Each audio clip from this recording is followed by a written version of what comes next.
ibang part ng Pilipinas.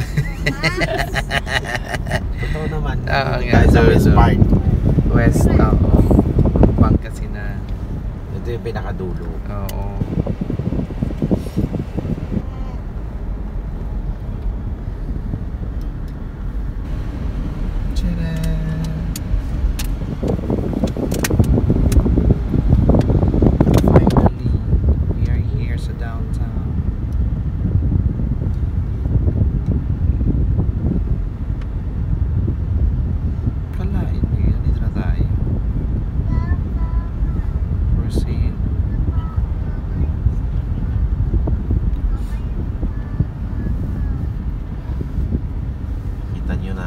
Bagong munisipyo.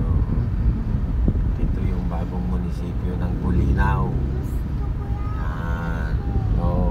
Itong part nasa right side. Nasa kanan. Bali ng Bulinaw. Bali. Ang ganda puti. Oh, in fairness in fairness. Kaya mapunta na kami ng dagat. Ayun, Bulinaw Lighthouse. Saan kami pupunta? Exciting much.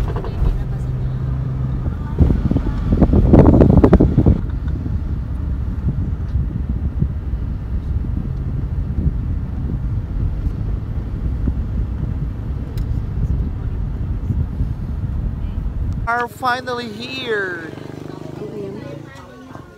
Dito na kami sa Bulinaw. Patar, Bulinaw. Anong Patar? Patar, barangay Patar. Ayan, pinakita niyo yung lighthouse doon. Nakita pa siya. Yun.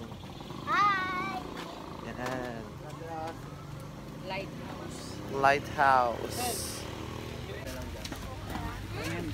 Maganda rin lang ka. Hindi ka natapanta. Kahit nga, ganyan talaga, hindi talaga preference yan. Talaga dapat straight sa dapat. Hindi talaga preference yan.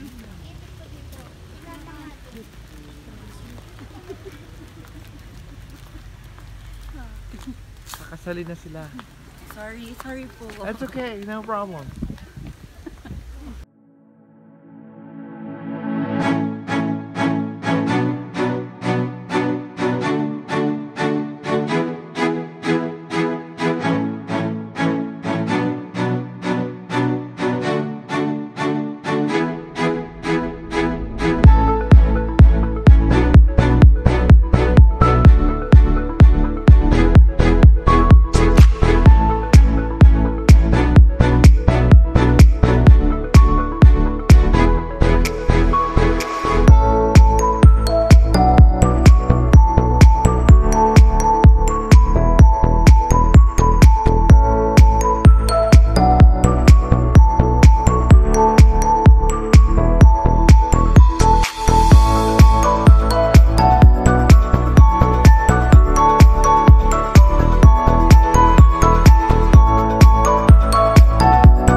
Dito nga kami kumain with a twist dahil merong floating cottage sa Sungayan Grill, the taste of Bulinaw.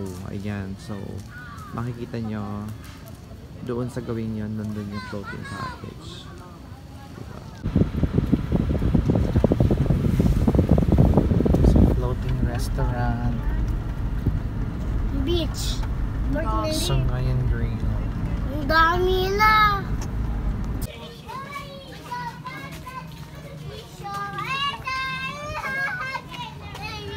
Say hi! Ay, ang hiling sumayaw. Si Nanay.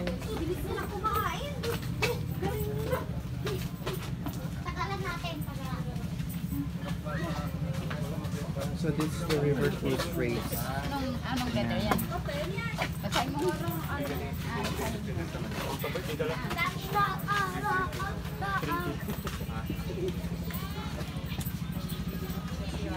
Ayan, so Papasok na nga kami dito sa may papasok. Sasakay na nga kami dito sa may boat. Floating cottage.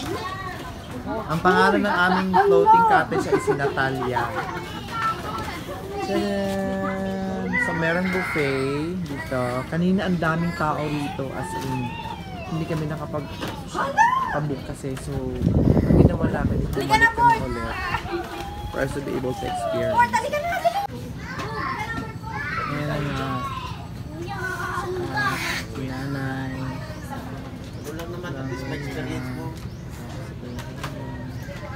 Si Barda Gulo.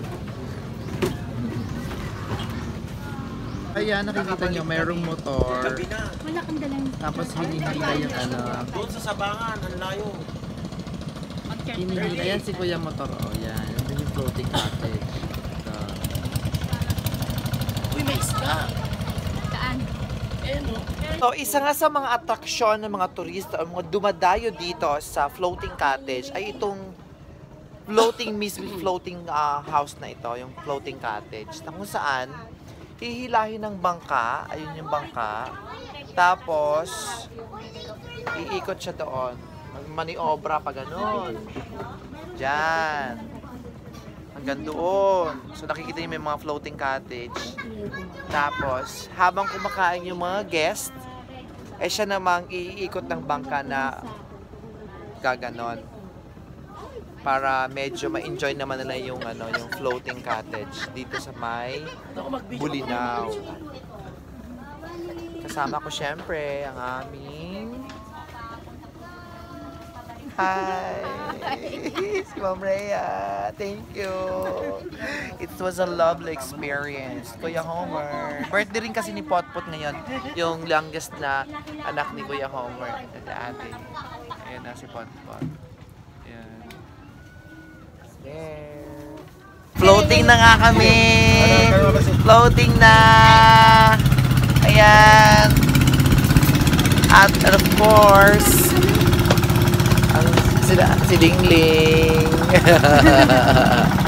Yay!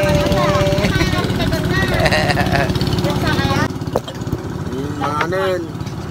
Saan ka ba, Pods? Where? Where?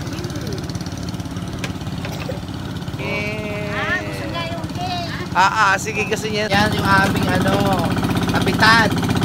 Yan yung aming kapitan. Tapos may lubid siya papunta dito sa cottage. Ayan yan. In which, hinihila niya yung tcharan! Ready? Yay! Uy, magkita.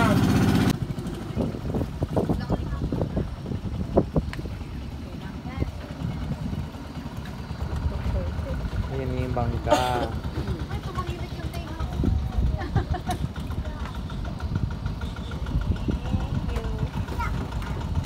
So, dadaaw na nga po kami dahil tapos na ang aming isang oras na paglalakbay sa ilog. Charing. So, dadaaw na kami sa Pantalan. Ayan. So, sa mga gustong pumunta dito, mga turista na gustong ma-discover ang ganda ng Bulinaw, madali lamang pumunta. All you have to do is sumakay kayo ng bus na Partas o kaya 5-star from Pasay going here sa Bulinaw. Napakaganda.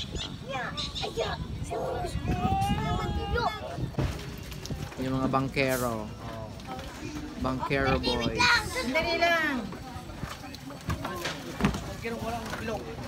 Dapat may recorded kayo. Maraming salamat sa pagsakay. Sa muli po. Ito ang Cebu Pacific.